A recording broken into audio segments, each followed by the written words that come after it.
Yes, what's going on, everybody? T Talks Football. We are back again with another video. Today, we are going to be talking about a bunch of transfers, and I got some of the panelists here for you guys.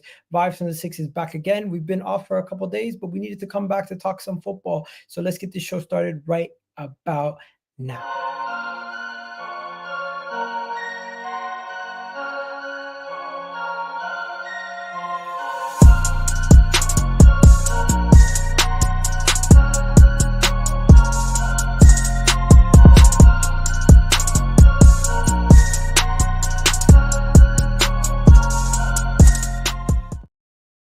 Yes. So let me introduce my wonderful panel first. Because of the Julian Alvarez news and Man City selling another player, almost, dare I say it, making themselves weaker. We got to talk about it. Vader is in the building, my Canadian brother. Bro, Canada just lost in basketball. I'm fuming. We got robbed, mate. We absolutely robbed. It's a disaster. It's a disaster week for me right now. Canada losing, this Alvarez news, not good. Apologies for any background noise. I'm at the pool with the kids right now, but I need something positive to happen, man. I need the season to start. That's what I need. We're gonna talk in a second. Next, we got Kaz in the building, Man United fan. We're gonna talk about some Man United news before he has to go. Also, big up Kaz. How you doing, bro? Doing okay, doing all right. I just need this club to hurry up. Like, there you go. I need my transfer dopamine. Like, please, like, we need about 3 more of them minimum. Yeah. Minimum. Next, we got my boy Ziad in the building, Chelsea fan. Bro, it's tough to find Chelsea fans today. You guys got so much news to talk about. Conor Gallagher, this. Who's the other guy? What, the striker? Yeah, how do you pronounce his name? Omorodion or something like that, man. Just call him Omar if you can't say it. Or Artichoke, somebody said earlier on someone else's channel. They call him Artichoke as a nickname. And then Conor Gallagher leaving. Are you one of the people rioting because Conor Gallagher's gone? Are you happy? What's it rioting for Conor Gallagher? Come on, man. Rioting for Conor Gallagher. Allahu Akbar. This is astaghfirullah. Come on, man. Let's get it started though. First, we're gonna start with Kaz though. Before we go to Julian Alvarez, because Kaz gotta go. Kaz, midfielder options. What you saying? Man United midfielder options. You got Ugarte, you got Fofana, you got Sanderberg, you got all sorts of options. Of course, you got the dream option in Zubimendi. Who would you want Man United to sign in the midfield? Because right now it just seems like you guys got a midfield that trio that you're trying to sort out, but you don't know who that third piece is going to be. Let's be real, yeah. All the options are not. They're not ceiling raisers, isn't it? Like, you look at Chelsea's. I think Ziad would agree, yeah. Like, bro, they got Caicedo, he's a specialist, isn't it? In my opinion, in what he does. Then you've got like Enzo, he's a playmaker, specialist in what he does. Even if he's not everyone's favorite, they got specialists in places. But with Man United, when you look at all of these, is like, I like Sanderberg. He's a good player, but he's a floor raiser, not a ceiling raiser. And that's what Man United have to accept for this year, innit? You're gonna have to wait until you want to get those ceiling raisers instead of and you're gonna have to settle for the floor ones. And then there's some people are just like in the hell dungeons, like Rabiot, where you don't want to go nowhere near. That's the French McTominay, but he's all right. He's not the worst player in the world. I need 2 of them. Because Sanderberg, remember him, he's more of a guy that first phase, an actual 6, and he's press resistant, and he wins you a lot of duels. But everything else with the passing range and everything like that is not levels. Then you got Fofana, who is more of a hybrid 6. I'd think he's more of an 8 box to box. He's a progressor, right? Zubimendi's the only specialist on the list that we're linked with, and I don't think we're going to get him, as much as the club might be in talks of all that situation.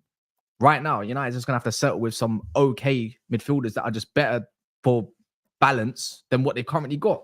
A.K.A. McTominay, what's the other one called? Casemiro. I forgot even the employer, Mason Mount. And then we got Ericsson. He's gone. Mason Mount, who's gone? Oh no, I thought you said Mason G word.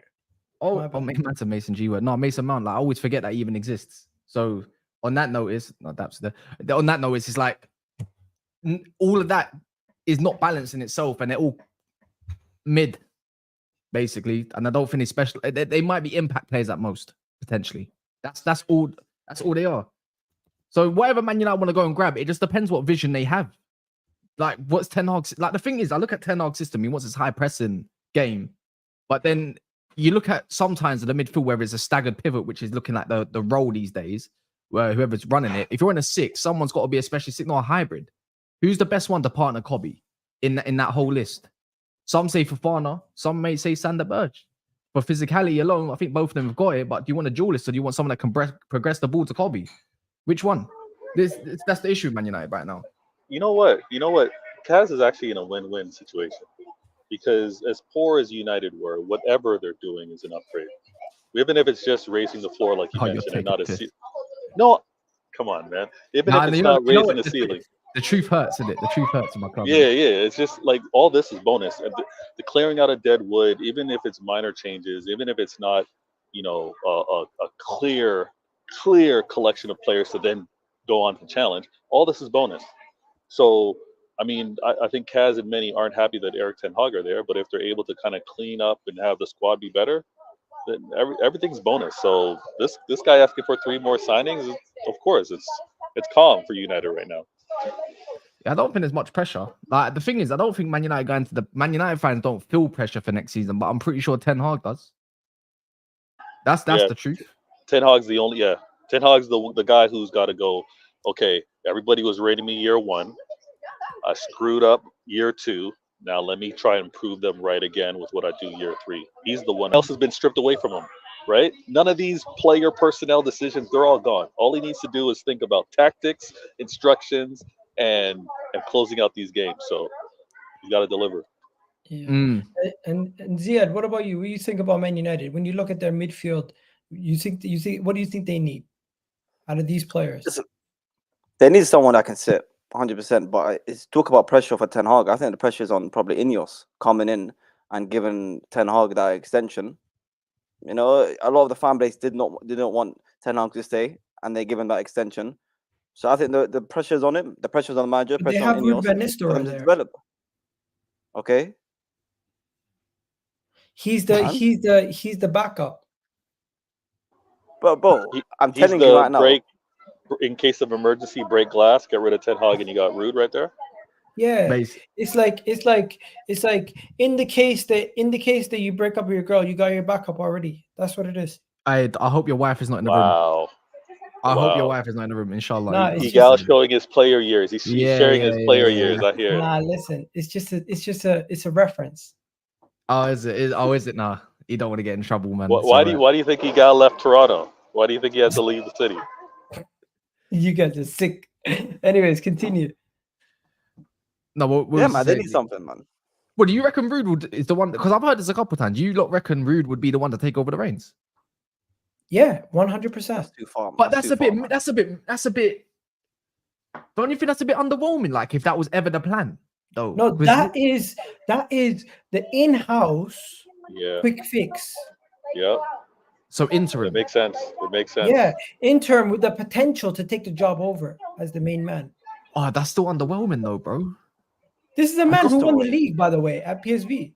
I hear it, but but we just got a manager just won with Ajax, and then why would you want to switch it over? But he ain't got the Manchester DNA. Yeah, but Ruud van Nistelrooy, it's not like Ruud van Nistelrooy was here for many years. Ruud van Nistelrooy is not Ole Gunnar Solskjaer. He's gonna demand more respect. I think that's too early to call, Yeah, that's a tough one. It is a tough one. I don't think it's Man United job. That's crazy, man. Yeah, but he's already in the Man United job. He turned down an official position to take the assistant position. What you're telling me? In case guaranteed some guarantees. What if? Yeah, well, obviously there's an interim. You're gonna be the assistant manager, will be the one to take over for the time being. I think it makes sense with all the Dutch connections, all the Dutch players. You're also linked to his former players that have played at Ajax with Ten Hag, former players that played for PSV that you're linked with in what's it called? Simons before. Not being funny, you say all the Dutch players, but how many Dutch players are actually at Man United? There's two. But you guys are linked to signing former Ajax players in De Ligt, in what's that? Mazraoui. Mazraoui. Yeah, but that's Ajax. That's Ajax. You've already signed Zerkzee, who's Dutch. Who else? Well, we got Manasseh there. Yeah, but Manasseh, I don't even know if Manasseh exists anymore, bro. Like, I'll be honest. What happened to that guy? Don't tell me, man. Apparently, You can't seriously be sitting there, man. You can't. Come on, man. Just because if Ten Hag goes wrong, they got Van Nistelrooy. Come on, man. You can't be saying that's okay. If Chelsea sack Maresca, who's going to be the interim? I'm not worried about my interim. I'm worried about my manager doing good. Coming back. I don't care about who the backup might be. I want my manager to be good. And my United should be. We've seen this before. Tottenham signed a manager. Ryan Mason's right there. Yeah, but was Ryan Mason given the job role? But like, listen, come in just in case the first guy f's up. You can come in. That's like, bro. That's like you should trust your number one guy. Before, though. We've seen that happen before. You've seen that happen with Ole Gunnar Solskjaer. It happened at Manchester United with Di Matteo. Di Matteo was it? They even gave the after Ole left, they gave it to what's his name, Michael Carrick for a couple games, and he did okay, right? Was Di that Matteo, was it? Was it Carrick? If I'm not mistaken. When Ole got sacked, when was that again? Was that at the? Carrick was the manager. Carrick managed the Chelsea game. Yeah, he managed the Chelsea game. Yeah, that was probably. He was undefeated. He was undefeated. This is Manchester United's DNA. You guys do this. Yeah, I hear it, but it's not. I know it's DNA in terms of players, but it's not DNA in terms of club. The way things are done, we don't know what DNA is. Our DNA is long term. Like now, it's turned to pretty much Chelsea. Sack and get it until you get it right. Are you in a better situation than Chelsea? Talking about Chelsea. No, Chelsea. Well, I don't know. You know what it is? We just don't know with Chelsea at this moment, and we don't know with Man United. Like with Chelsea, they got a lot better squad on paper, but with Man United, there's a lot to do. But it's too unknown. You don't know what you're gonna get with Chelsea, especially after Madrid tonight. Yeah? Like I'm pretty sure there's gonna be absolute. If they lose that one, you know where it's gonna be, innit? It's just being came. But same thing with Man United. If they end up losing or getting battered by City in the Community Shield with a B team / A team kind of thing going on, I already know what the narrative is, and I might even jump on it if I feel like it too. What's your expectations for next season? By the way, I don't think I've asked you that. Mine. Yeah. I demand the Europa League minimum, and demand it because no teams in the Champions League can drop down into the Europa League thing. So why should I not be demanding that? We should be one of the better teams in there, if not the best team, or one of them anyways, regardless. So I demand the Europa League. You can't win your Europa League. That's abysmal. And then second of all, I still want another cup run. You got to win me a trophy every year. Fair. Wow. It's your third year. It's your third year. You've got everything you want. So you're asking for a European and domestic double. Yeah, well, no. I don't care if I win it. I need to win Europa League minimum though. But I want to see a cup run. I want to know that you can still go far in competitions with even the squad. But I want to also see good football. Nah, top four I don't care. Good football is a must. Progression. I need to see progression to say, you know what? I think this can be taken up a notch with a better player by next season. That's why I say if you have to get floor raises now and then ceiling raises later, I'm all good for that. But it's going to be a tough time seeing points getting dropped to these guys test third. Certain teams. Damn. No, I don't care about that. If you can win Europa, you get Champions League anyways. As long as I see progression, do whatever you want. But don't ever good football or sack the prick. All right, let's go to Chelsea. Before we go to Chelsea, Fofana. If Fofana gets done, are you going to be upset? Bro, I'm anyone on this panel right now, yeah? Let me know if you was a United fan in United's position, yes, you'd be starving, yes or no? For just a good player. Yeah. Anyone. Just a good player. I'm starving. I've been deprived of good footballers at the club, especially in the midfield for years in abundance anyways. My last favourite midfielder was Pogba. Look how we treated him. Everything else, I don't like Bruno. Bruno's a scam. Yeah. I don't like none of them. Tomine's a false footballer. He should be a rugby player. You go look around. Talking about Chelsea and let's just quickly go to this before we go to Julian Alvarez. I know my guy wants us to talk about Julian Alvarez, but that's the main prize. We don't want to jump there yet. Chelsea fans are going crazy about Conor Gallagher. Do you get it, bro? As a Chelsea fan, do you get why people go crazy over this guy? No, not really. Can you explain it to me? I said it earlier. I don't understand. There's two parts of the fan base right now. It's either you love him and you're the people that said you will riot if we sell him, or you're the ones that think he's absolutely terrible and you're abusing him. Basically, you're calling him effing this, effing that, and I don't agree with any of them. It's just in the middle. He's a fine player. He's okay. He done okay for Chelsea last season. Maybe good. I'll give him that. You know, academy player, Cobham, all that nonsense. But end of the day, he don't fit our current manager. He don't fit the system. Atletico Madrid are coming in offering us over 30 million pure profit for someone, like I said, who doesn't fit the system. Why wouldn't we take it? Why wouldn't we take it? Yeah, But why wouldn't we take it? I don't understand. But is it pure profit? Because for the money you sold him, you bought some random Donny. Who the hell is this guy? What do you Where mean? is he? Who the hell is this guy? Like you pretty much paid the same money you got from Atletico for him. Okay, so we're getting rid of Gallagher, pure profit, for someone that's basically useless to us in a way, and bringing someone that could compete for number one striker. What's wrong with that? I think it's calm if you get Osimhen and him. You know, I'll be honest here.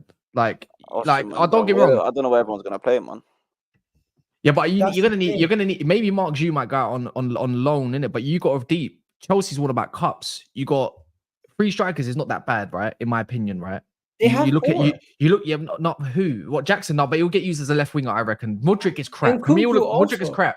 Mudryk is crap, Nkunku, man. yeah, but Jackson's a winger. No, I don't want. Yeah. I don't want Nkunku on the left. Yeah. Like, I'm just thinking they got to think they're in Europa Conference, which they're definitely looking to win. They probably want to Can I go show you win the the Chelsea Carabao Cup. squad before we continue? Yeah, go on. Just want to show Don't you show me this, that picture 'cause that's going around. This is Oh, this is what's the That's like picture 3 that's going pages around. long. This is crazy. What is this again, man? Like, Bro, this is your actual squad. This is mad. Is this what is are you this fair, talking though? about, That's man? crazy. This Okay, is let's show. including. You can show this is Arsenal's one. You can show Man including everyone United's on one. You tour. could do the same thing for every club. No, but this You could do this for every club. bro. Not every club has 5 goalkeepers, bro. Yeah, why are you showing me under 21 players? Only 2 Why are of you them are showing? under 21. Okay, you got Tyreek George, who will probably never be in the first team next season unless it's a dead Carabao Cup game. Okay, literally all those goalkeepers are irrelevant apart from 2 of them. Okay, like look how You it's paid using big them. money for Kepa, Petrovic. Achapong, that guy's going on loan. Sanchez. Gilchrist is going on loan. Bloody all these players, half of them are going on loan. Come on, man. This is just social media running their agenda for no reason. Okay, 1 second. Man On said, the real though, 2 of the goalkeepers are academy goalkeepers. These 2, these 3 defenders are academy players. This guy's an academy player. When it comes down to it, maybe 2 of these guys are academy players. One striker here is an academy player, and then 1 winger here is an academy player. The rest of them are first team players who you spent reasonable money for. yeah, but at the end of the day, what I'm saying is, but when we start the season, a lot of these players won't be here. So showing us, so people trying to spread this kind of squad as if they're all going to be in our starting, 22-man squad or something. It's not true. A lot of them will be gone, and Chelsea aim to get rid of a lot of them. This is quite this. You know what it is, yeah? If I would be shameless, if you look at all the ones that are just on the brink of, cusp of first team football, like, let's be real. Kellyman's never a first teamer. I'm looking at these goalkeepers. Who else is there as well that I can't really see? Who else is there? I'm trying to have a little look. It's who the hell's Willie? Fofana's about to leave. Lukaku's probably going to leave. Who the hell is Washington? He's probably going to go on loan. Cassidy looks like he's going to leave anyways. Who the hell is Angerin? Who are some of these players? I don't Angerin recognize hasn't them. played the game for us in about 4 years, bro. What's wrong with these people? Who's what is this? bro? Humphreys? These are players that go on loan, man. What are these lot doing, man? It's just people trying to run agendas for no reason, man. That's like, listen, everyone can try to do what you want, but like I'm telling you right now, a lot of those players won't be here, and a lot of those players are irrelevant, like simply irrelevant, man. So I'm not worried about that. I'm happy with my current squad. Hopefully we can get in Osimhen as much. I don't know what their plan is with Omorodion and Osimhen, but I wouldn't be happy if it was just Omorodion. Osimhen's got to come in. I don't know where you fit. Omorodion, you have Jackson, Nkunku, Guehi, Lukaku, Fofana, Washington, Broha. Lukaku, and Fofana. 4 of those are going to go. So you're going to have 4 first-team strikers, basically. So we're going to have... I mean, Gui's going on loan as well. Most likely. Is he? As well. Yeah. So it's still going to be 3. So it's going to be Omorodion's going to start. Ziad, how do you keep track of all of this, man? That's wild. How do you keep track? It's just Omorodion, what do you call it? Possibly Osimhen, and then Jackson, who can most likely going to be on the left or striker. And you think this team is good enough to compete for top 4? I don't think it's top 4 is as hard as people think it is. Honestly, I could say you can probably put Man City, Arsenal, Liverpool, and guaranteed third place. I am not scared or shivering in my boots over likes of Man United or Aston Bloody Villa or Tottenham. I'm sorry, bruv. I'm really not. I'm being completely honest. Like Aston Villa, cool, one off amazing season last season. Very hard to replicate that, as well as being in the Champions League. Spurs, I'm sorry, but I'm a Chelsea fan. I should never be worried about Spurs. So yeah, I think it's very doable. Very, very doable. I don't think it's nowhere near as hard as people think, if I'm being Yo, honest. Kaz is gonna have to go, but big up to you for jumping on, Kaz. I'll speak in a bit. Yeah, man. Love, man. Quickly before we move on to the next topic, let's just talk about Chelsea one more time. Does this make sense though? You got rid of Conor Gallagher and then you bring in Omorodion for similar money. Am I tripping or is this kind of dodgy? Because Atletico Madrid is the club that you bought this guy from and they gave you thing. It's kind of like balancing the books. Instant income for both clubs. But really, are you making that much in the long run? Not really. I mean, it's not about we're getting rid of a player that we don't need to go. And it's like, it's in theory, it's probably a swap deal. Yeah, that's what I mean. It's kind of like a swap deal. That's what it is. Like in theory, it's basically a swap deal. Like and at the end of the day, like I said, Gallagher is not someone that I really care about. He's not someone Maresca needs to use, right? And we're going to bring in someone like Omorodion who's going to compete. Chelsea really like him. And at the end of the day, this Omorodion deal is, I think, it's completely opportunistic because we were linked to him for a long time, and the fee that was going around was 50, 60 million. And Chelsea weren't going to pay that. But as soon as we give them Gallagher, they lower the price. So that's why that's probably why they're still going for him as well as Osimhen. I don't know what their plan is with that, to be honest, because Jackson, as much as his finishing is worrying, like he's still better off as a striker than he is on the left, I think, especially in Maresca's system. So we're gonna have to see what the plan is. Gui going out on loan, like literally, if we were to put up Gui for sale right now, we'll still make profit on him because we only bought him for 6 million. And the guy is showing very good things in preseason. So I wouldn't be surprised if we were to sell him after a loan deal for 15 million, 20 million. I see it happening. He's only 18 as well. So a couple good loan spells make a lot of profit on him. And that's the way Chelsea want to run their club now. As simple as that. What's your expectations for Chelsea also? Top 4 on the trophy. So top 4, or if it's 5th, whatever gets you Champions League football and a trophy. Carabao Cup, FA Cup. And then obviously Conference League is like, I shouldn't have to mention it. So Vader, ideally, when you hear top 4 in a trophy for Chelsea, don't you think that's a little bit ambitious, or do you think that's just the right thing to say? I mean, Ziyad speaking based off of his Chelsea DNA, that's what he's accustomed to saying, right? Trophy. It's always a trophy. So I get that. And you want to have high aspirations for a manager coming in, because a lot of the talk was the squad was good enough. The squad was good enough to compete last season, but for whatever reason, Poch wasn't making it work. So I get it. It's going to be a really tough battle when Ziyad's kind of talking about no one really scares him in the top 4 other than the 3 that he mentioned, and then the rest, it's a fight. When he has that type of mentality, depending on who he comes across in the cup runs, then he'll have the same confidence, right? So if he's able to avoid like an Arsenal, Liverpool, or City in the cup run, then he'll take his chances at winning the Carabao or FA. So I get that. And I mean, Kaz left, but it's going to be interesting to see who all fights for this Europa when it comes down to it, because I know he's kind of dismissing the clubs in there, but it's not easy. It's not easy. No disrespect to Arsenal, but it's been a fight for all clubs with regards to Europa. It's not an easy we're the better club, we'll get it. So the fight all season long is going to be long. I'm in that same mix though. I was talking to my City fans. I want the Carabao again. I want us to go back and get that thing. So let me ask you guys a question. I was arguing with somebody, one of my coworkers today. What would you rather win, the Carabao Cup or the Olympic gold in football? If you're a professional footballer, probably Olympic gold. Yeah, it's Olympic gold because you're representing your country. I said Olympic gold also. These guys are like, fuck that. I care more about winning Carabao Cup. What I the don't- fuck, bro? Nah, not the Carabao, man. Nah, it's got to be the Olympic gold. That's only every 4 years. That's what I'm saying. Yeah, These no, people no, are no, like, they're like, if you could rather have Martinelli's Olympic gold medal in the FA Cup or Kobe Mainoo's FA Cup and friggin' FA Cup and the what do you call it? Carabao? Carabao.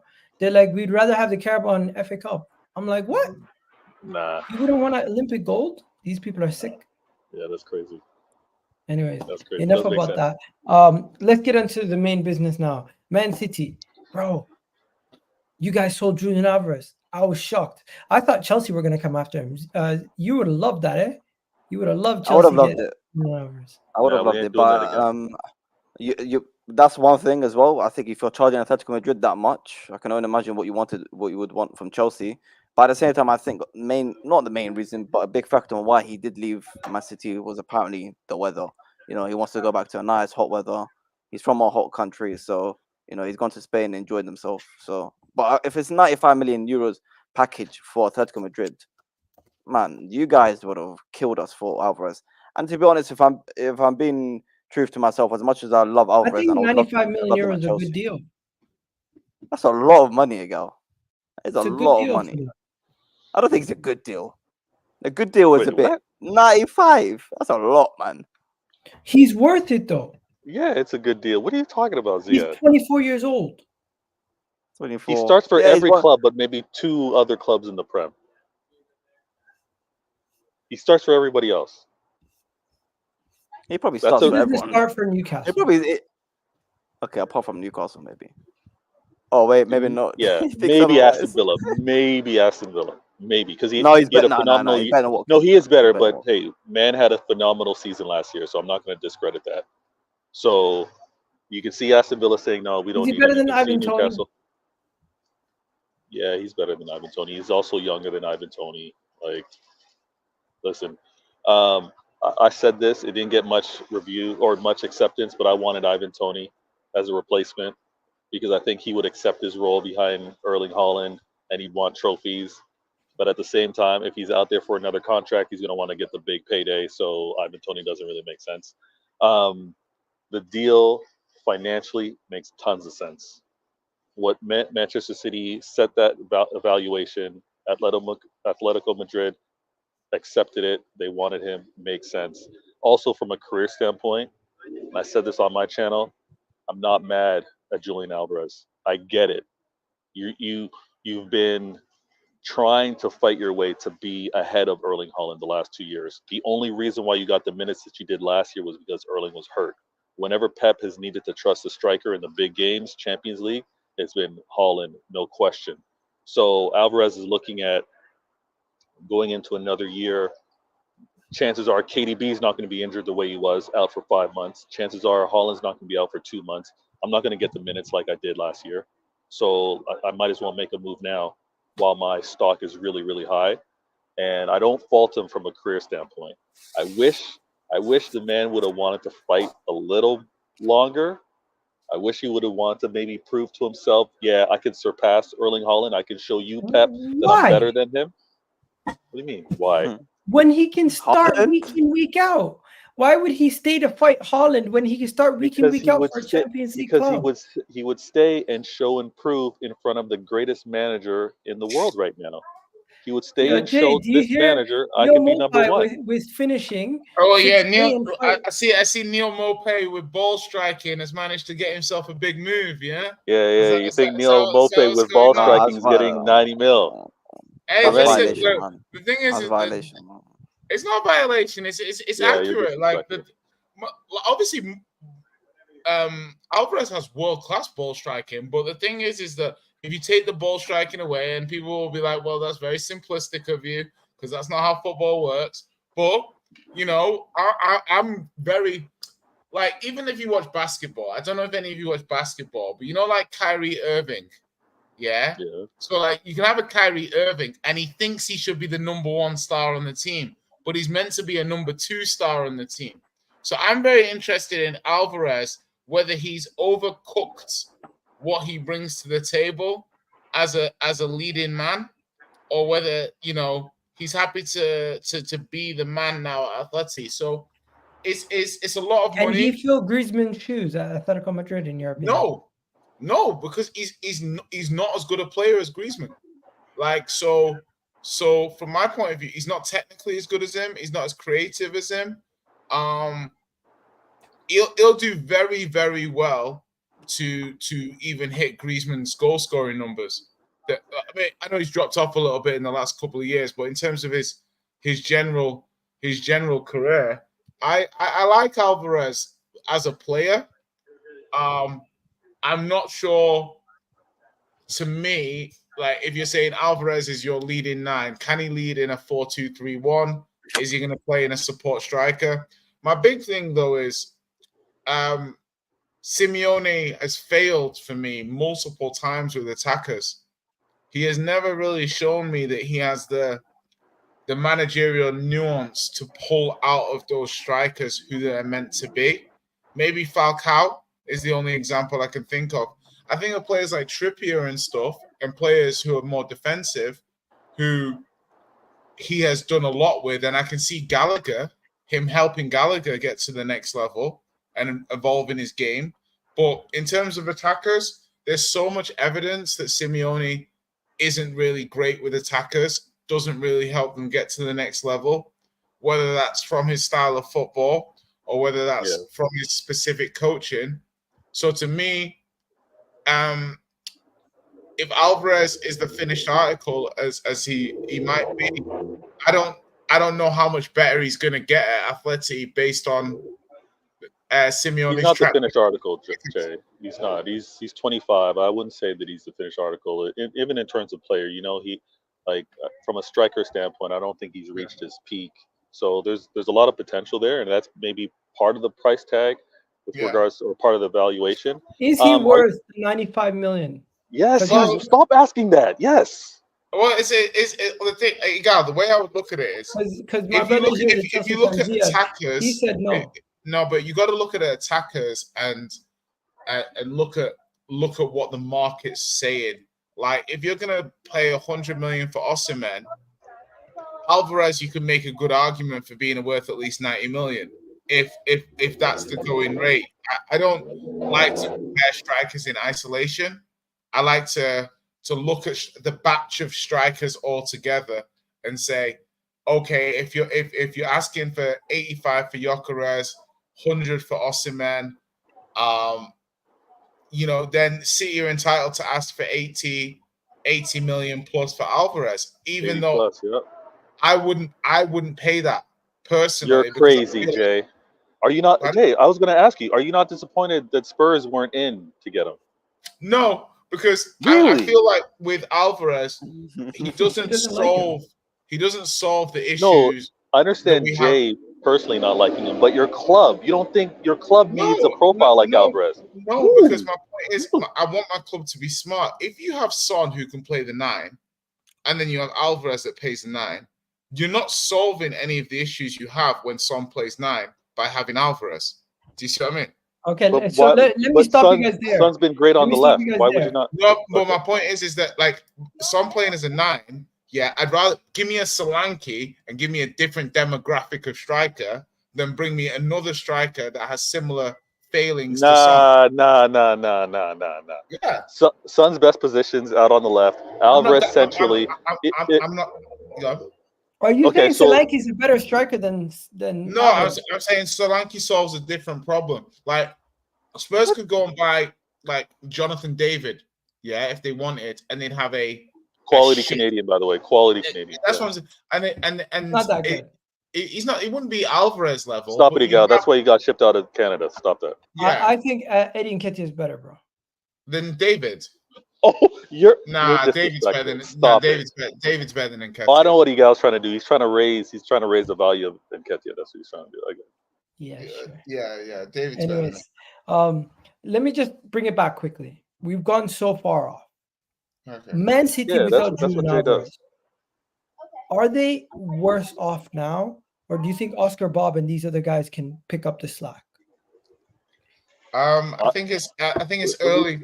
It's early to No, it's not predict early. No, City's it's not early. No, what City's final squad will look like. I think no. As of right now, as of right now, the squad's weaker. yeah, Obviously, there's yeah, no doubt the squad's weaker, but it's an opportunity for players that had less minutes to try and step up. And McAtee, Bob, these are like if you're Pep and you're looking at like there's players that haven't had as many minutes the last season, like a Rico Lewis and stuff like that. And he's looking at these players thinking maybe you deserve some more time. Obviously you still got people like Bernardo and stuff. I think the funny thing about them doing the deal for Alvarez is that they know that they had the money to do the Bernardo deal. They just didn't want to pay it. Do you know what I mean? Which I find humorous. So Atletico can never plead poverty anymore. But I think City, we say this though, they look a little weaker. But they've got other players who are looking to step up. They still need to solve this Rodri problem. Like they can't play.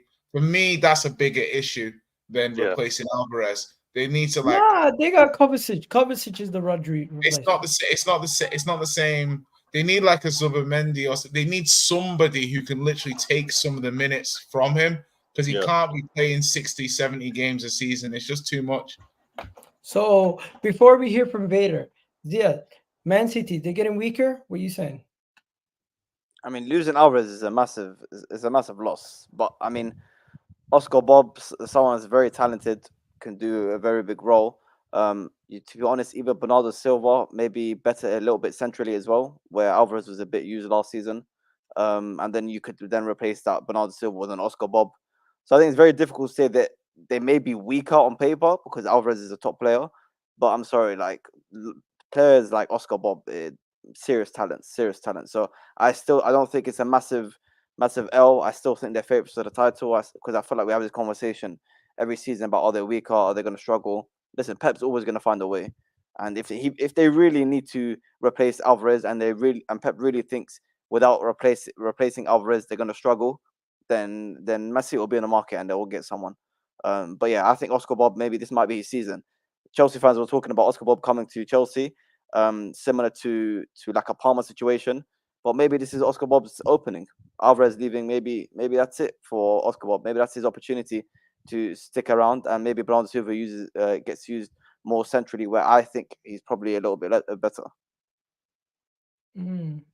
Oscar Bob's time to shine. What you saying, Vader?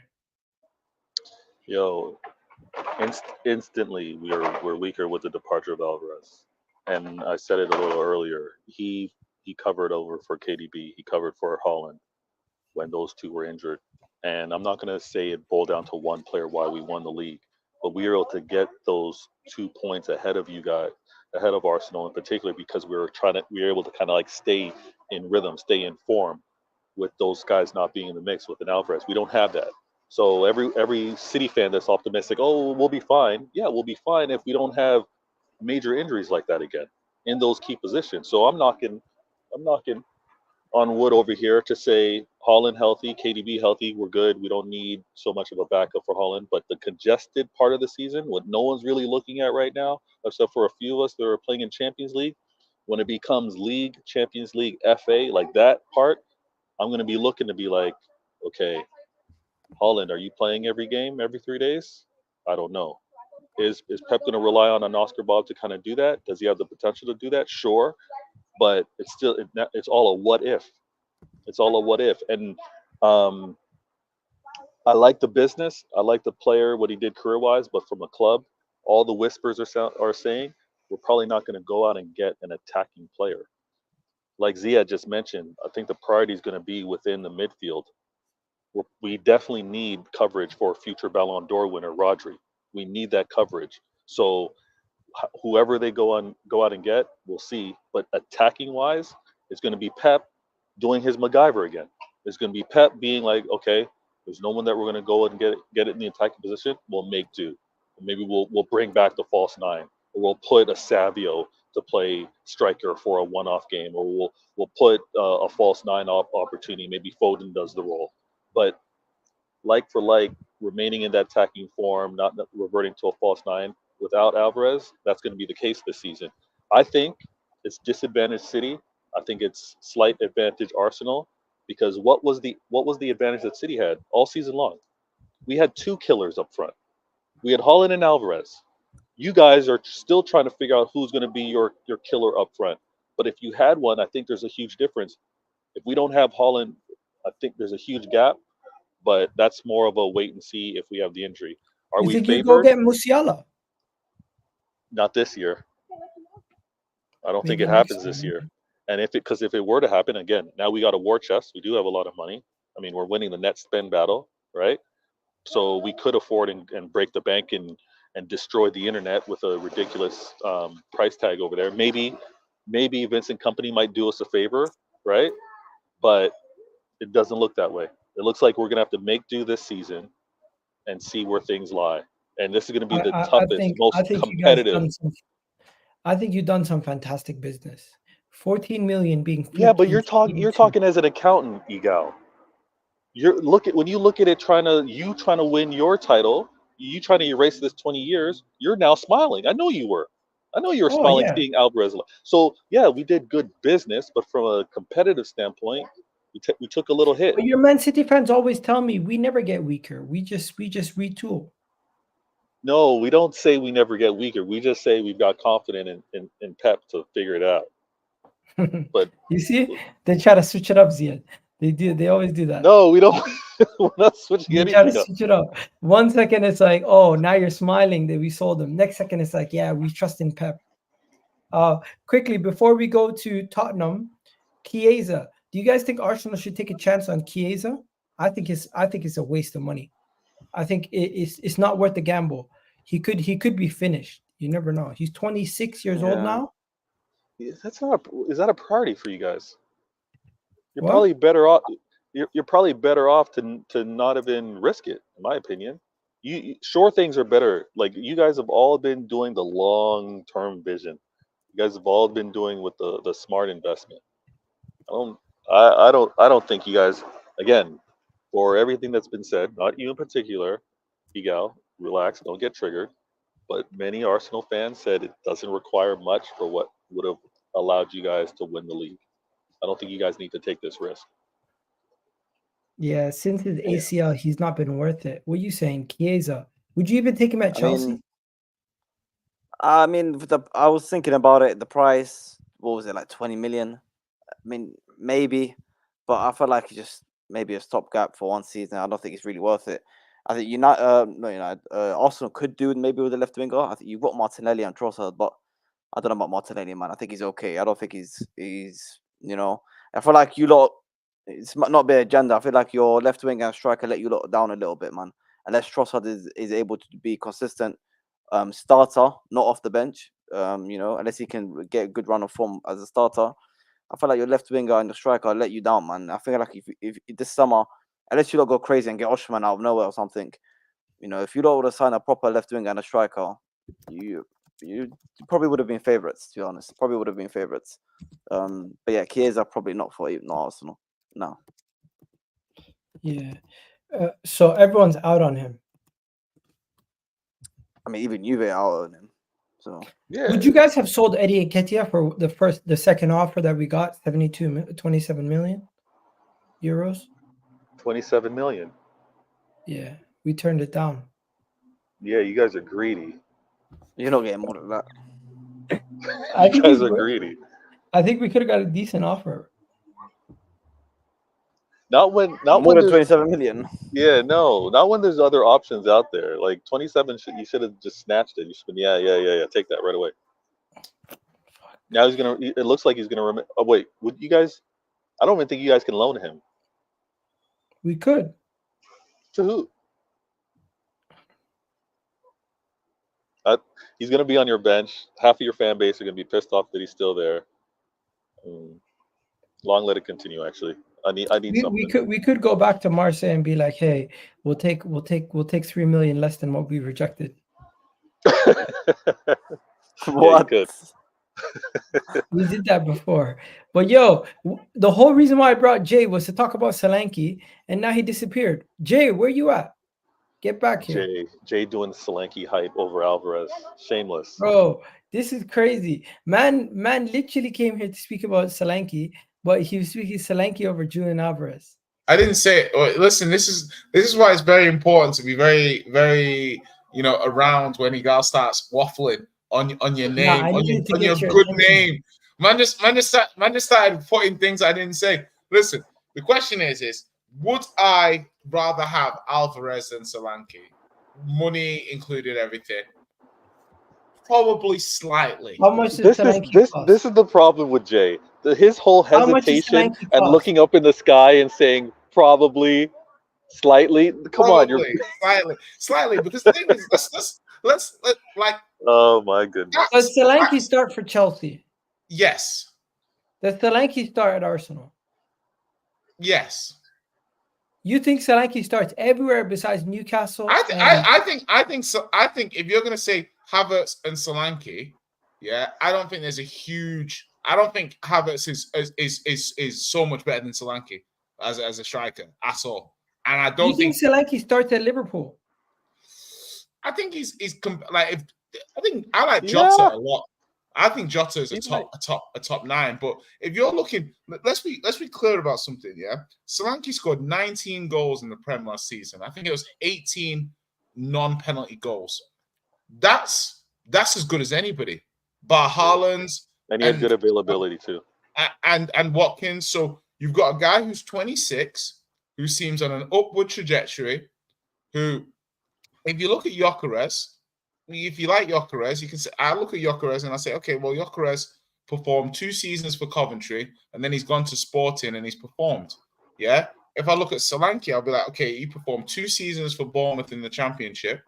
Yeah. Then he's gone up promoted. His first season wasn't that great, but he's playing for a Premier League struggler because Bournemouth, when they got promoted, were a poor team. Yeah. And then the following season, when Bournemouth have invested in the squads, they've got Iriola. He's been working with O'Neill. He's scored at a very handy rate. So my thing is that if you want to look at the Gyökereses, yeah, one top flight season in the same league that Nunes and things like that. Gakpo was costing 50 million plus. I think 50 million. Gakpo was so from my point of view, it's very simple that to me, Solanke, he ticks a lot of boxes for Tottenham, and he's probably for Tottenham the lowest risk signing that they can make in this salary in this transfer fee range. This is the lowest risk transfers that Solanke that Spurs can really pull off. Not to say that Gyökeres and certain other players couldn't be better. It's more to say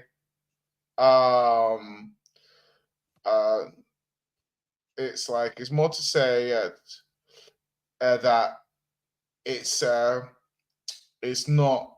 It's just like, yeah, from my point of view, I just look at it from the point of view, the risk profile of the transfer is lesser for Spurs and Solanke. Just, little things like Bournemouth play a 4-2-3-1, 4-3-3. Spurs play a 4-2-3-1, 4-3-3. Bournemouth do a lot of pressing. Spurs do a lot of pressing. So when you get a forward that you've got a lot of similarities that he's already played, the risk profile is a lot lower. You know that he can press. You know that he's available. You know he can play lone striker. You know he's a decent finisher. You know he's, and do you know what I mean? He's technically good. Do you see what I mean? You know that this was a wonder kid at Chelsea when he was younger and lost his way a little bit. Didn't quite develop. But he's a perfect example of football's not linear. Do you know what I mean? He took a few years to find his feet and to find what kind of striker he's going to be and how he's going to develop. And yeah, I think from my point of view, as soon as I started thinking about the Solanke transfer, I just knew like this is a good transfer. Like I spoke on it because I was like, it's logical that Spurs should be interested in this player because. Let me introduce you. I don't know if you've met Ziad before. Maybe once or twice. I feel like I saw him once being quite blunt on what Chelsea were doing. Like I think he was kicking some of the owner's ass sometimes. So it's a pleasure. It's a pleasure. I haven't yeah, like Solanke, I think even as a Chelsea fan, it'll be interesting to see. I think Solanke is a good deal for Tottenham, but I want to know what I'd be interested to think if the Samus and the Jacksons and the Guis and stuff, whether you would trade them. Maybe not Jackson, because Jackson looks like he's got some upside. But looking at like Samu and Gui and stuff like that, I personally would prefer a Solanke to those kind of players. Like I feel like it's more ambitious. Like even though you might be like, it's like if you bought Calvert-Lewin a few years ago when he was hot. Do you know what I mean? It's like I feel like that's the more ambitious signing than trying to gamble on a young player hitting the jackpot. So let me ask him straight up, Ziad. Would you rather have Gui and this Omorodion guy, or would you rather have Solanke for both of them? I mean, Gui is like he's an 18-year-old that I think Chelsea are looking for pure profit. Like, so I wouldn't even count him in because he's not even going to be in our squad, to be honest. Omorodion, I don't know too much about him, but it's clearly a player Chelsea are happy with. They've been following him for a while. Like I said earlier, the only reason we're really getting him is because of the price tag dropping. Solanke, I feel like this is no disrespect, but I feel like for Tottenham, it's a good signing, especially current situation for their squad. I think it's a good signing. But for Chelsea, I wouldn't be taking Solanke, to be honest, because like you look at his age, he's like, I feel like Omorodion in a couple of years. Yeah, I know he's not too old, but he's not old at all. But I'm saying like in a couple of years, maybe Omorodion will be a little bit probably be better. And at the end of the day, I'm not wanting Omorodion to be our number one striker. I'm hoping it's Osimhen out of the lot. And even if we don't get Osimhen, we've got Jackson as well. And I'm not taking Solanke over Jackson. So I think he's a good player for certain clubs. And I feel like if Ollie Watkins wasn't there, maybe in Aston Villa and Tottenham right now, it's probably the best he can get at, if I'm being honest. How much do they even want? Is there a fee like crazy as well? 55, 60. Listen, but the thing is, you make a good point, right? But even me now with Spurs, yeah, because we have similar projects. I think our projects and Chelsea's projects is somewhat similar. They're analogous, but the thing with Spurs is I feel Spurs are way more picky than Chelsea. Like I think Chelsea is like the first time I ever played Football Manager. And I didn't realize like you need to keep your squad limits, and I was just excited. I would buy it. So I feel like if you're constantly looking at the next big thing, you can miss the players who are here available now who are giving you 18 to 20 Premier League goals. Do you see what I mean? Because you're looking for, okay, in a few years this guy's going to give me 25 goals. But what about the guy's 26? What about for the next 4 years? Yeah, what can Solanke give you? Yeah, versus somebody else because he's in his prime, and I think it can be more ambitious going for transfers like that and putting to one side the resale value and blah blah blah. Do you know what I mean?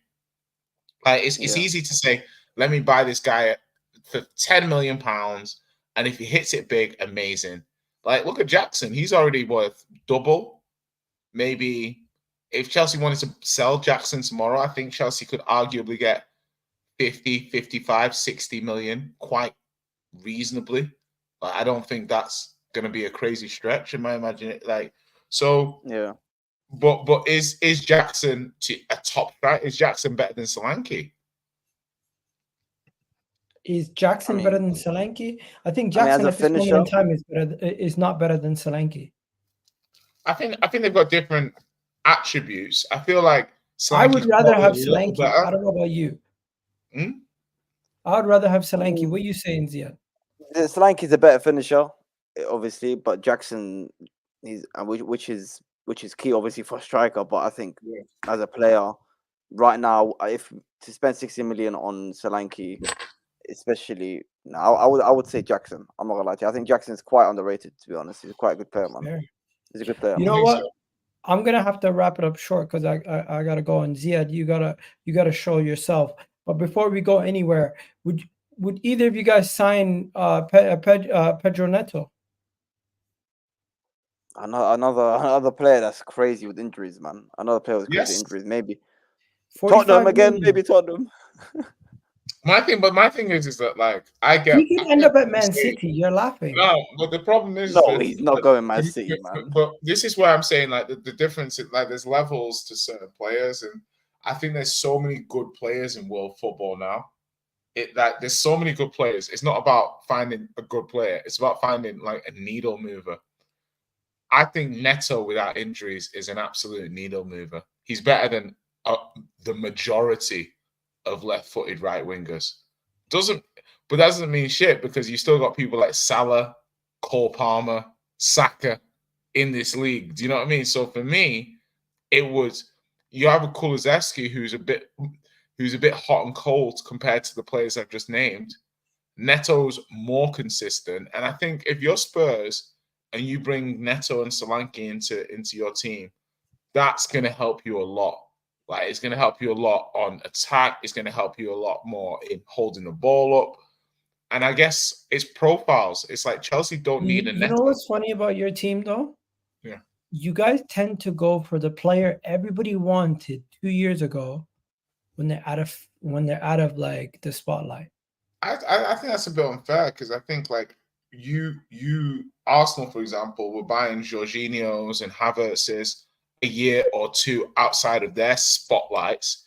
I think we're moving more into profile football. So it's like you look at the profile of a player. Does he fit how you want to play? Is it worth it? And I think that as well, there's a lot of movement towards players who haven't achieved anything, but they also don't have any failure yet. Fair Do you enough. know what I mean? Whereas like, so that's one thing that Chelsea have done a lot. They like to buy players who don't have a stigma of failure, but don't necessarily have the pedigree of success. And that's where you don't know where they're gonna land sometimes. But it's an interesting project. I think it's interesting. But like in terms of that, I it's funny you even say that. I find it, just before you go, it's outrageous that we've moved so much now as football fans to a couple of years ago, it was Prem proven. A couple of years ago, Tottenham buying Solanke and Neto, Prem proven players, adding value, people would be like, oh, that's good. Now we've moved to insert random foreign youngster with lots of potential who's got resale value, and now they're the raison d'etre. They're the attackers and profiles of No, choice. but you know what it is? It's just James Maddison. Yeah, screams somebody who was everyone wanted a couple of years ago. But we'll talk about another time, Jay. Yeah. As we didn't get enough time to speak about Tottenham. That's I'm gonna have to wrap it up. You gotta unpack. I'll speak to you next time. Yeah. I'm literally not even unpacked yet. No worries. Big up to you, Jay. Big up to you, Ziad. You got a Real Madrid game to go watch. I'll catch you in the next one. Man. No. And big up everyone who's been watching. I appreciate it. Love for the love. Catch you guys on the next stream. And I appreciate you guys staying with us and watching 2 shows back to back. Love for the love, people. We're out of here. Peace.